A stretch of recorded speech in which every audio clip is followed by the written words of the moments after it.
အားလုံးပဲမင်္ဂလာပါခင်ဗျာဒီကနေ့ချစ်တဲ့ငယ်ချင်းမိတ်ဆွေတို့ကိုကျွန်တော်ပြောပြချင်တဲ့အကြောင်းအရာကအုံဒီနဲ့တန်မယာရေအတူတွဲတော့ရေရရှိလာတဲ့အကျိုးကျေးဇူးကိုကျွန်တော်ဒီကနေ့ပြောပြပေးတော့မှာဖြစ်ပါတယ်။ဒါကြောင့်ကျွန်တော်ပြောပြတယ်လဲဆိုတော့ကျွန်တော်ဖန်တီးလိုက်တဲ့ဗီဒီယိုတစ်ပုဒ်ဟာတပားသူအတွက်ကျမ်းမာရေးအတွက်ကောင်းမှုတဲ့အရာကိုကျွန်တော်အဓိကဖန်တီးပေးသွားတာဖြစ်ပါတယ်။ကျွန်တော်ရဲ့ဗီဒီယိုဖိုင်လေးကိုအဆုံးထိလိုက်ပါကြည့်စုပေးဖို့တောင်းဆိုပြီးကျွန်တော်လိုပဲအမြဲတမ်းတက်ကြွလန်းဆန်းတဲ့ဖို့အတွက်ကျွန်တော်ဖန်တီးထားတဲ့အရာဖြစ်ပါတယ်ကျွန်တော်ရဲ့ဗီဒီယိုဖိုင်လေးကိုကြည့်စုပေးပြီးဆိုရင်လည်းအကောင်ဆိုဝေမျှခံစားလို့ရပါတယ်ကောင်းသည်ဖြစ်စေဆိုသည်ဖြစ်စေကျွန်တော်ကိုလည်းအကြံပေးလို့ရပါတယ်ခင်ဗျာပထမဦးဆုံးကျွန်တော်တို့အုံသီးကိုအရင်ခွဲမယ်ဖြစ်ပါတယ်ခင်ဗျာ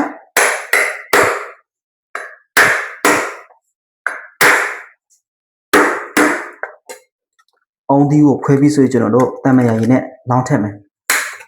ခုတော့ကျွန်တော်ခွဲပြပြီကျွန်တော်ဖောက်လိုက်တယ်နော်ကျွန်တော်ဖောက်လိုက်တယ်အုံဒီထိုင်းနိုင်ငံမှာဆိုရင်တစ်လုံးကိုမှအကြီးကြီးဆိုမှ30 40ပဲ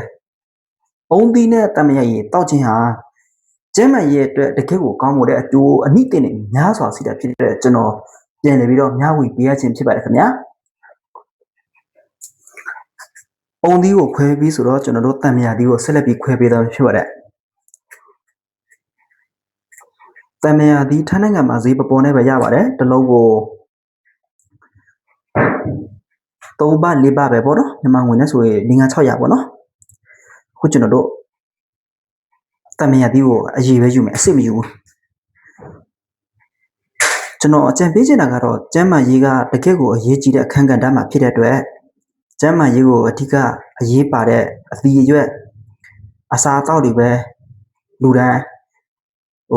အလေးနဲ့ထားပြီးတော့နေစီချင်တယ်ပေါ့နော်ကျွန်တော်ရဲ့ဗီဒီယိုဖိုင်ကမိတ်ဆွေအတွက်တကယ့်ကိုအရေးပါတဲ့အသုံးဝင်မှဆိုရင်လည်းခေါင်းလောင်လေးနဲ့တက်ပြီးဖို့ကျွန်တော်တောင်းဆိုပြစေအခုတော့တမယာဒီကိုကျွန်တော်တို့အစ်စ်တွေထုတ်လိုက်ပြီးကျွန်တော်တို့အိုးရင်နဲ့ရောပြီးတောင်းမယ်နော်ကျွန်တော်တို့အိုးရင်ထဲမှာကျွန်တော်တို့တမယာရင်းထည့်လိုက်တယ်မနေ့တစ်ချိန်ညတစ်ချိန်တောက်မယ်ဆိုရင်အဆုပ်အားကောင်းပြီးတော့တခြားသောကျမ်းမာရေးနဲ့ညီညွတ်တဲ့ကြာများစွာရှိတာဖြစ်တဲ့အတွက်ချစ်တဲ့ငယ်ချင်းတို့ဖြစ်နိုင်မယ်ဆိုရင်တရက်တစ်လုံးမဟုတ်ရင်တပတ်ကို3-4ချိန်တော့တောက်ပြီးမှဆိုရင်တကယ်ကိုကျမ်းမာရေးညီညွတ်တဲ့အရာဖြစ်တယ်အခုတော့အုံးရည်နဲ့တမယာရည်ရောပြီးပြီဆိုတော့ကျွန်တော်တို့